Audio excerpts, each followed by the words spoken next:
All right, y'all, it's your boy Tiku back once again, and this might be the most YOLO on my part. Actually, besides that very first tournament where I was like a week into playing, I was like, let me enter a 4.0 tournament. Otherwise, this is probably it. This is a week after I won that 3.5 tournament. I know that this club, they be taking applications like up until the midnight the day before. So it was like I had just won that 3.5 tournament. I waited a couple of days, and then I was like, you know what? I want to see how I do in a 4.0 tournament. Remember, leading up into before that 3.5 tournament, my singles record in a 4.0 tournaments was 2-9 in 3 tournaments. So not a very good showing. I mean, not very good results overall. So I was like, okay, now that I feel like it's clicked a little bit, let me see how I perform in a 4.0 tournament. Can I like have some good matches, some good competitive matches? Can I win some matches? So yeah, I just wanted to like see where I was at, you know, with my new like perspective and just playing period. So yeah, I will put the timestamps of all the matches here in this video in the description, as well as everyone's duper at the time of signing up for the tournament, so you guys have an idea of like, okay, who am I playing or whatever. Okay. But guys, that also obviously does take effort on my part, doing all the editing, doing the, you know, the I hate doing the scores. It takes too much time for no reason. Anyways, all that stuff takes effort, so please give me a like on the video. Shows me like that you guys appreciate my efforts. Yeah, that'd be really cool. So anyways, going into this tournament, this video, I don't know if it's in the title or whatever, but this is just going to be the pool play matches.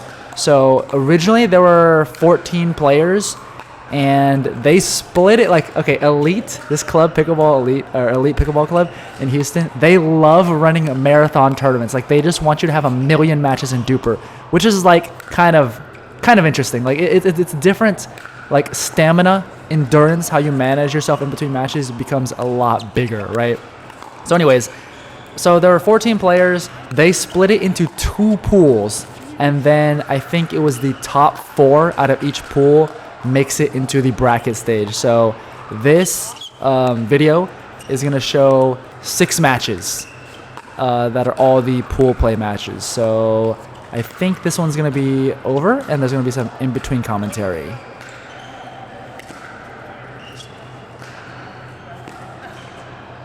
Alright, so we're at another tournament. I decided to YOLO this one just 1 week after that last one because I won 3.5 pretty handily, so I just want to see what my level is at the 4.0 now. And man, like literally between the Era tournament and the last one that I posted at Paola, just a huge freaking difference. So, is it us? No, I seen the video, man. Oh shit, really? 4-0, yeah, dude, that's so crazy. What the F? So, this was literally a week after. I was coming back to Houston anyways, so I wanted to just, like with my new play, just see how I do and see if I can like combat the nerves, see if I can keep expectations only to things that I can control, and like just play the ball. And yesterday playing with Justin helped a lot, I feel like. I think the first couple matches I'm still going to be maybe a little bit of nerves, but I just played my first match. I won 15-2.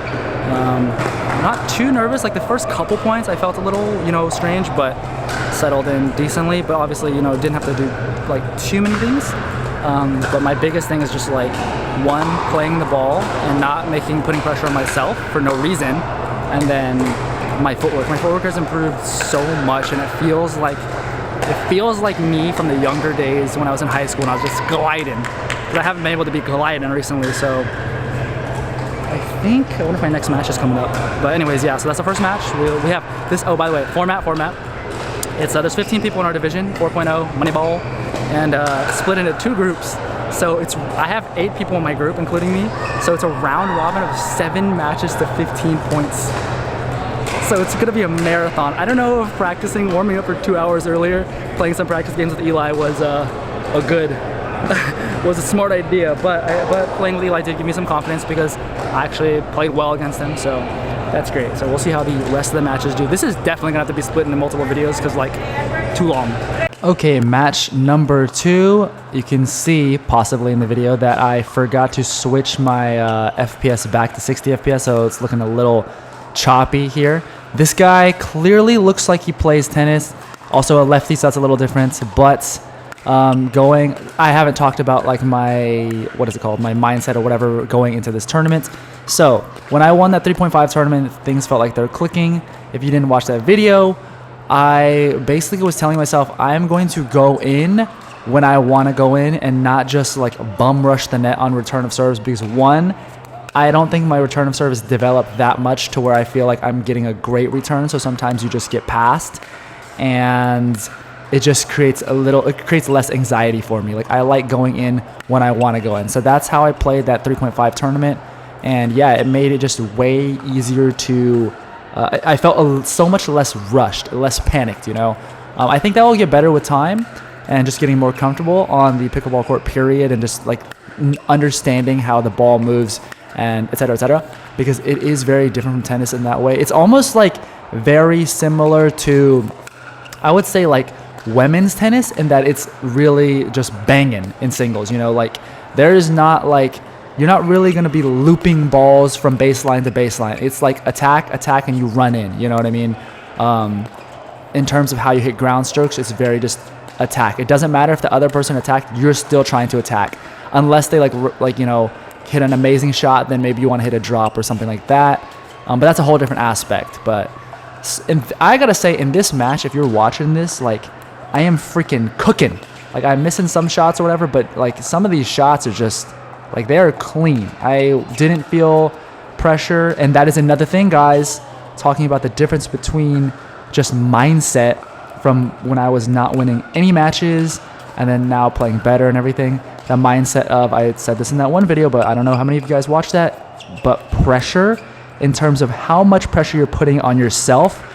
Like, before you go into a tournament, if you're going into the tournament thinking like, I should win this whole tournament, I should beat all these players, my rating's better, or I know I'm better, then that's a lot of pressure, because now you feel like you have to win.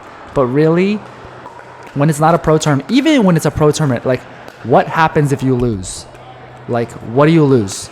And you might answer like, embarrassment. Yeah, that's typically the thing. You don't want to lose to the players rated lower than you. You think you should be better. You think you should win. But all of that is just creating more external, like more pressure that doesn't have to be there. Like, the pressure that you need to be focused on in the match is basically what the opponent's putting on you, that kind of thing. Things that actually have to do with the ball, you know what I mean? But not these external, or I don't know if it's internal, external, I don't know what you would call that, where you just think you should win. It's just a lot to deal with. And once I got rid of that and I was like, just go in, and all I expected myself is to play each ball, every match is going to be a battle, it got so much better. Okay, I forgot to switch it back to 60 FPS for the match, because I wanted to like just do the 30 FPS, so pardon me if that quality wasn't as good, but alright, I was effing cooking in that match. That guy was definitely like innate skill. He clearly had tennis background, you know, like I would think. I mean, those ground strokes look so tennisy.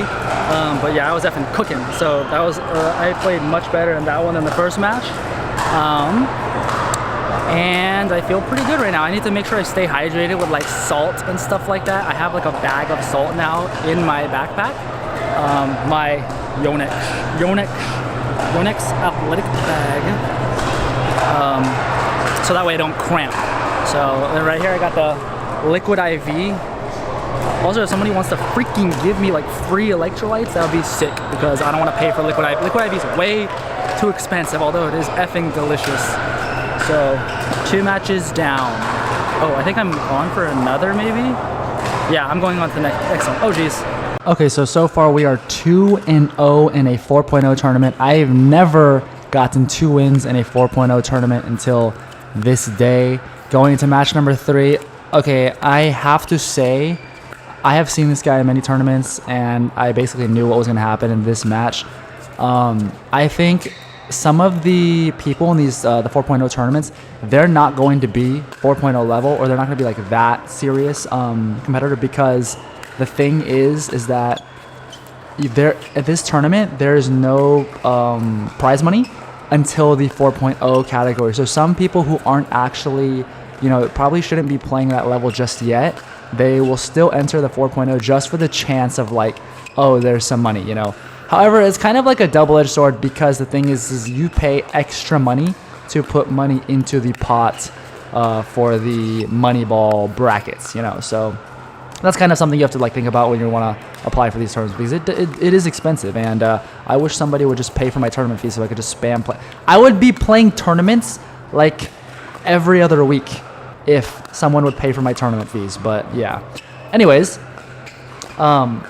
so 2-0, that's really good. Never had that before in the 4.0 tournaments. And yeah, in terms of, by the way, something just like considering in terms of like actual skill or technique, it's like when I was talking about not bum rushing the net, it's like that is going to be a skill that I am going to need, because I don't think I'm just going to be able to sit back all the time and play that way forever and beat everybody or like win all my matches, you know, unless I became like godly at the baseline. But just sometimes like when the other person runs into net, you're kind of still like, if the net player's on, you're not beating them, you know, unless you're like super on. You have to be way more on at the baseline to win from there than the net. So it is something I'm gonna have to develop, but you know, you kind of have to scaffold your way up into that. Running into it too suddenly might not be the best. I'm leaving this game in just to show you guys like the tournament went through, and not gonna like be like, oh, I 15-0'd somebody really good. Like this guy actually played my friend Eli in the tournament before, and in that tournament he was like complete sidearm or overhead serving. So I feel kind of bad because it's like you pay an extra $40 or $50 to enter in the Moneyball tournament. So like until I was ready to like compete for a Moneyball, I stay in the lower divisions just so I don't have to pay the extra fee and get my feet under me, because there's like not much to say about that except that I made some silly errors. So we definitely want to clean that up, but it's whatever. On to match number 4. Carlos is in the house, coming to support. How's it going, guys? What you got to say? So we're here visiting our Yonex Fred Thomas Goo. How you liking the gear we sent you? I've actually gone through one pair of the shoes. Like it's kind of torn through, so that means I'm moving well. Now we're on the second. Bam! Bam! Slap to the face. Yo, Oh, wrong turn. pretty sick. No, you can hit people. If you hit people, you get a point. So, Oh, really? I am currently 3-0 in group stages. Have 3 more matches to go in round robin. Oh wait, no, 4 more. Jeez. We're in for a marathon, y'all. Trying to stay hydrated. Okay, 3-0 in the pool. So now I actually want to talk about this match. Playing here against Kevin. I don't know if it's pronounced Gan or Gan, but this was the first match where I was like, oh shoot, this guy's pretty freaking good. And I think it was, wow, look at that. I am sliding. I am gliding now, which is so different than before. That is definitely a huge thing. Just feeling more comfortable on court and being able to move better has definitely improved my overall, you know, play and results. But anyways, so Kevin, this is like the first match where I really felt like, oh, this is going to be a test. Because you can see right out the gates, the boy is an athlete, or the man, I should say. The man is an athlete. There were definitely some shenanigans in this match. Like right there, he didn't know if the ball was in or out. And he's asking Carlos. But, you know, like typically convention goes, it's like if you didn't see it, it's just in, right? There's been that, like the last tournament I played, the guy hit the net tape. I hadn't looked back, and I called it in because I didn't look back. But upon watching the video, the ball was literally like 2.5 feet out. But I didn't see it, so I don't get to call it. So that's generally the convention here. Watching this back, something that I'm seeing that Kevin's doing really well is that when I am hitting when I'm returning, like look, I'm returning pretty deep, it's lofty, but he's getting his shots very deep, which is not easy to handle. And as I said, like watching Kevin play, you know, he doesn't look like a tennis player. You don't see the like tennis swings or like that kind of technique right off the bat. But in terms of what he's doing, like look how deep that ball is. And I'm making a funny face because I got away with freaking robbery right there. Like I hit the weirdest shot because his return was so freaking deep at my feet. But yeah. Also, there are some shenanigans here because you're gonna see like I don't know what happened. Like I think Kevin just like randomly served on the wrong side one time or whatever. But like something happened in this match. So I was trying to like make the match watchable by like fixing one of the clips, but yeah, I don't really know what happened there. I might be, this actually leads into, look at, like, he's so fast. I didn't even, like, think he would get to it that easily, but luckily I was actually paying attention. But anyways, look at this. Dude, he's on it immediately. That's crazy.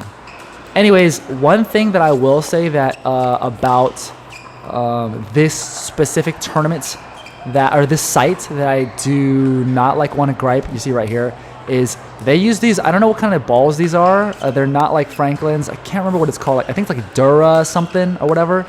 But the thing is, these balls will get extremely warped. And so then they'll start bouncing funny, because there's a couple of serves you see he hits, like, I think I already passed. I'm kind of just like voicing over while just like robot watching the match back. But there's like a serve where it bounced up super high, a serve where it's bouncing 0. Like the trajectory is completely different than the start trajectory of his serve. And that is very annoying, especially as, you know, this pool play alone is 6 matches. Wow, what a shot. Pool play alone is 6 matches, so you already know these balls are definitely going to start getting warped throughout the day. You know what I'm saying?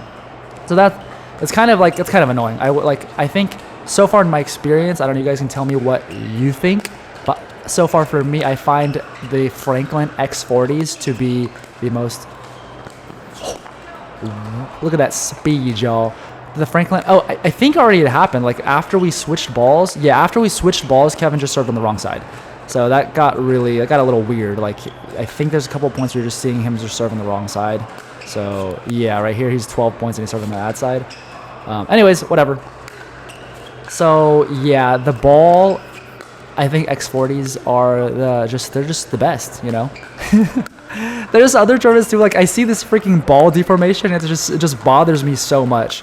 Like granted, like everyone's playing with the same thing. It's just I'm too like anal about it. I like see it and I'm just like, what the heck? And then it just frustrates the crap out of me when the ball like takes like a super high bounce out of nowhere. Like we're playing on clay, or like it like doesn't bounce at all. But you know, to be fair, everyone is playing with the same kind of conditions. It's just that I'm a complainer, or I just get frustrated.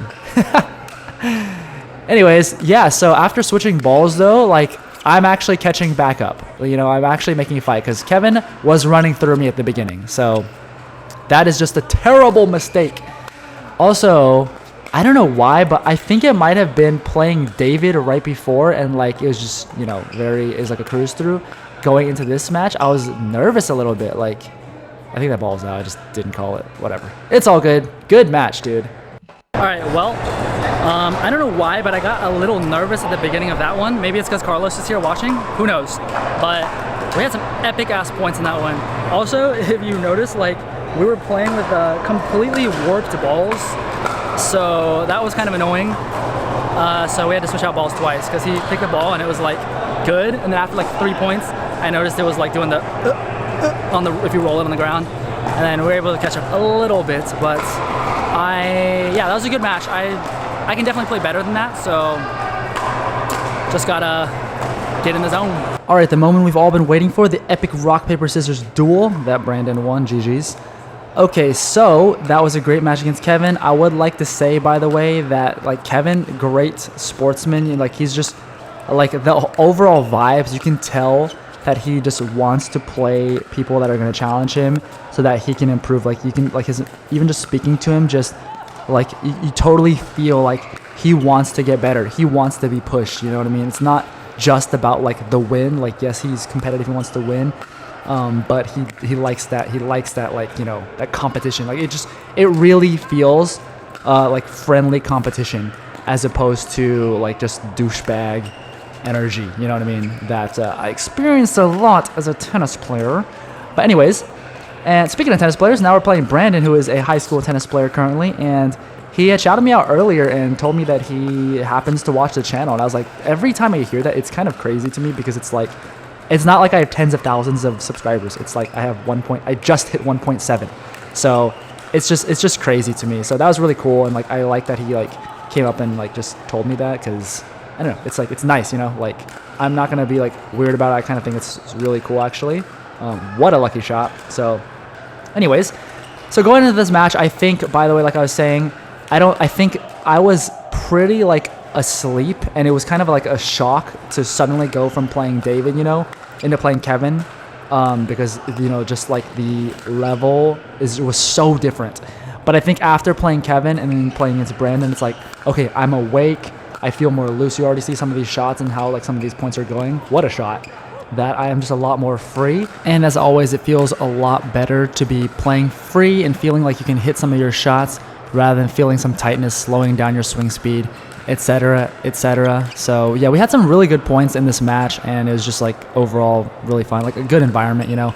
Like I find that to be just generally, as I've been talking about in pickleball so far, is just that the overall environment, like the vibe when you're playing, is just a lot more like camaraderie. Although, you know, I am sure like when you get to higher competitive levels and stuff, it might change. And, you know, of course, there's always those people who are just like uber competitive and they're just out there to win, not like make any friends or like, I'm not there out there to make friends, bro. I'm just trying to, it's all about winning kind of thing, you know? So I'm sure that I'll encounter that as well, and probably have at some point anyways.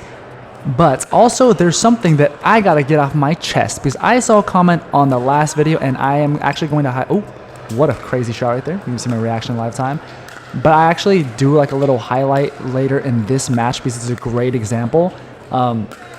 In the last tournament video, someone commented, bro, that serve at 433 was mad in. So there's two things about that I would just like to go on a little rant about. One is that watching the video, especially when it's not in like massive high frames, it actually is easy for the ball to look in.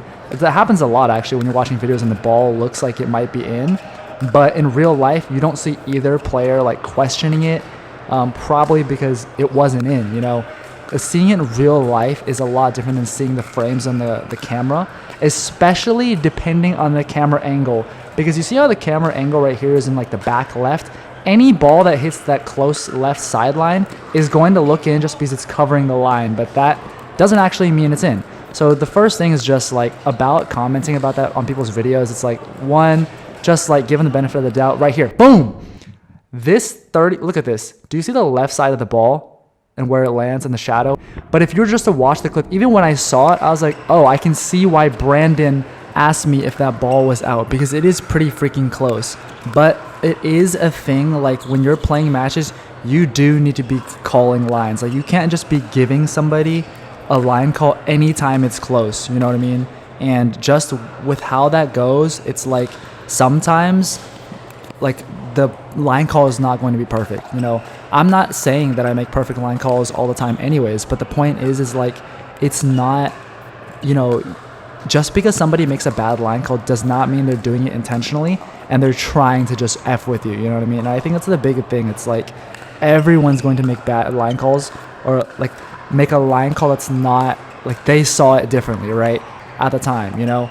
And looking back, maybe they either like, oh crap, because that's literally happened to me where somebody's been like, they've watched a video and they're like, oh wait a second, sorry, like that wasn't great. But I'm like, it's fine, like it's not intentional. And I think that's just the important thing here. It's like line calls, especially when you're moving this fast in singles, they're not going to be perfect 100% of the time.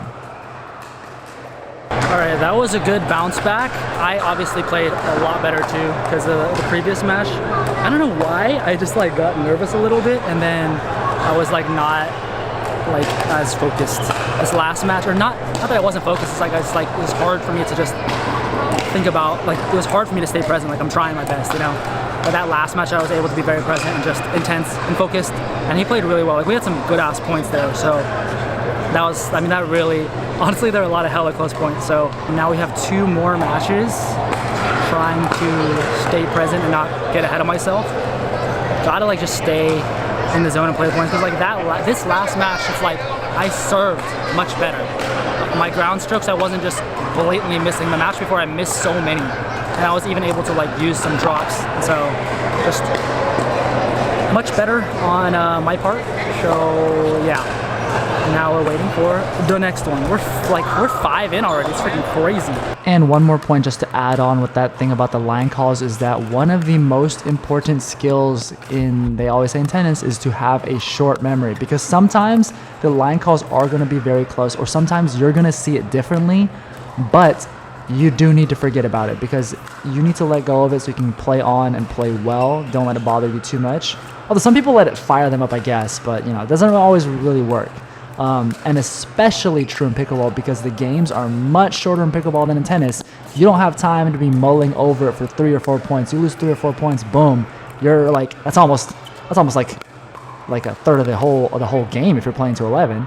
And that also goes in with how you do not have time in pickleball. Is that before this match with Sterling, I randomly had a 40 minute to like 1 hour wait when every other match was back to back to back, so I kind of was warmed up. But here, I was completely cold, and Sterling looked like he was sweating, so I think he was warm. And me, not being super young, you know, it's not that easy to get out of, like, being cold is not that great, and that's the thing. You don't have time in pickleball to warm up into a match, really, as you're playing it before it's just over. Look, he's up 10-0, and this clip has been playing for just, like, a minute, you know? And if we were playing to 11, he only needs 1 more point. Like, let's say I'm finally warmed up. Down 0-10, he only needs 1 point. Doesn't matter if you're warmed up. You're still losing the match. So it is something to... It's difficult sometimes because you don't know how much wait time there is. You know, the wait time's not consistent. You don't really know, like, when you should start warming up or staying warm up because you don't want to just be like, let's say you jump rope to warm up. You don't want to just jump rope for like an hour straight while you're waiting. Now you're going to be exhausted. So... But, you know, another thing, though, that's not it. Like, yes, sure, my movement's not great, and I'm not moving, like, smooth in my movements. But Sterling did make it very uncomfortable because my normal, you know, how I've been playing is kind of staying back on returns, coming in when I want to. But Sterling, which kind of works, if they hit the ball, like, relatively deep, and it's kind of like tennis-y, that's kind of how I figure it. But Sterling was not hitting deep shots after my return. His approach shots were kind of like, they're either angular or they're like short, a little shorter and angular, and they stayed low. So I don't get to just sit on the baseline and just rail tennis ground strokes at him. It's like you have to move in these different ways, and I was definitely not prepared for that. So like I think he did an amazing job of just keep doing that. I see right there, like that ball was short, low, and it's a very awkward shot for me, especially when I'm like not fully ready to be moving like that. But regardless, it's funny because, you know, we can already tell what the result's going to be right by the score here. And it was funny, though, because Sterling was like, after, like, later on, he told me he thought I was just throwing the match, really, because he thought that I knew I made it into the bracket stages. So he was like, yeah, I didn't know you were trying. I thought you were just kind of just like, all right, whatever. But I was like, no, Sterling, I was trying. I was just cold. So you just wrecked me fair and square, you know. But anyways, this is going to end this pool play video, guys. The next video is going to be the bracket stages. So, you know, tune in. If you stayed this long, thank you so much. You know, give me the thumbs up and everything to pay for my tournament fees. JK, there's like no money to be made here, but I appreciate it. I'll see you in the next one. Okay, I got absolutely wrecked there, but to be fair, there was a really long wait time and I was completely cooled down and he looked like he was still warm, but that doesn't change the fact that he played amazing. Like, that would have been a tough one regardless, but I would like to show a little better what I can do. So that was unfortunate, not the best.